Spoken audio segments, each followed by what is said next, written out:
क्षारीय भूमि में सुधार और पोषक तत्वों के रूप में तिलहन, दलहन और गेहूं फसलों में बुआई से पहले जिप्सम का उपयोग करें। जिप्सम उपयोग से दलहनी व तिलहनी फसलों की उपज में वृद्धि, तेल व प्रोटीन की मात्रा में वृद्धि और दानों की चमक और गुणवत्ता में सुधार होता है। क्षारीय भूमि सुधारक के रूप में मिट्टी की जांच रिपोर्ट के अनुसार जिप्सम की आवश्यक मात्रा जीआर वैल्यू के आधार पर दी जाती है। पोषक तत्व के रूप में 250 किलोग्राम जिप्सम प्रति हेक्टेयर तिलहन, दलहन और गेहूं में उपयोग करें। जिप्सम अधिकतम 2 हेक्टेयर प्रति कृषक को 50% अनुदान पर उपलब्ध है। इसके लिए निर्धारित प्रपत्र में संबंधित कृषि पर्यवेक्षक को आवेदन कर सकते हैं।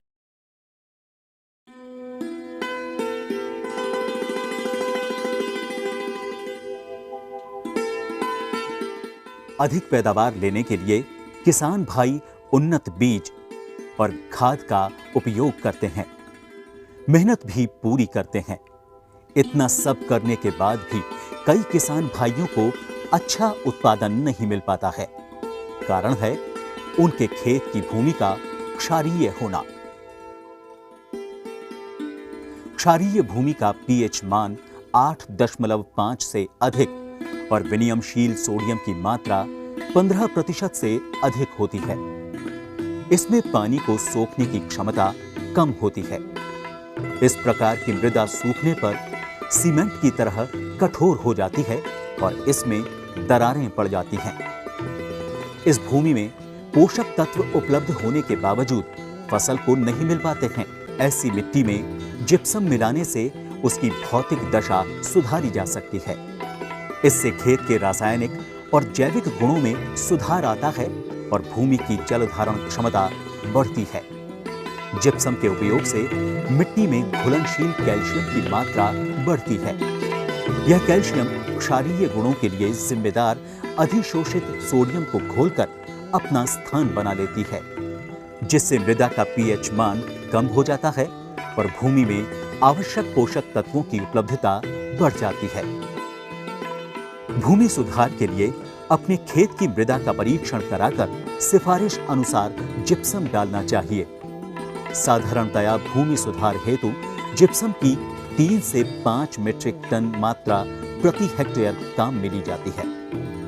जिप्सम की निर्धारित मात्रा को मानसून की वर्षा से पहले खेत में बिखेर कर जुताई कर अच्छी तरह 10 से 15 सेंटीमीटर मिट्टी की ऊपरी परत में मिला देना चाहिए और खेत में क्यारियां बना देनी चाहिए ताकि वर्षा का पानी बहकर खेत से बाहर ना जा सके।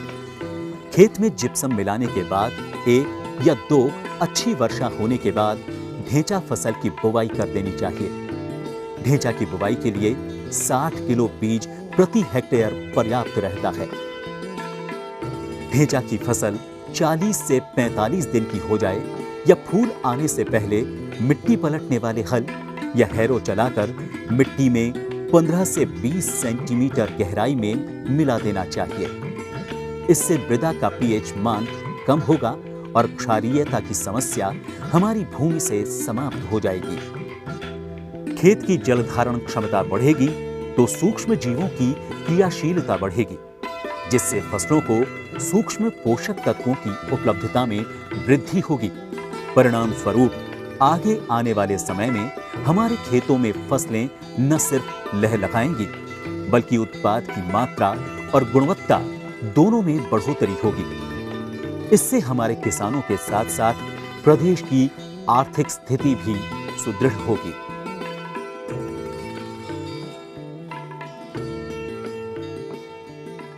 अधिक जानकारी के लिए निकट के कृषि कार्यालय या किसान कॉल सेंटर के निशुल्क नंबर 1800 180 1551 पर संपर्क करें।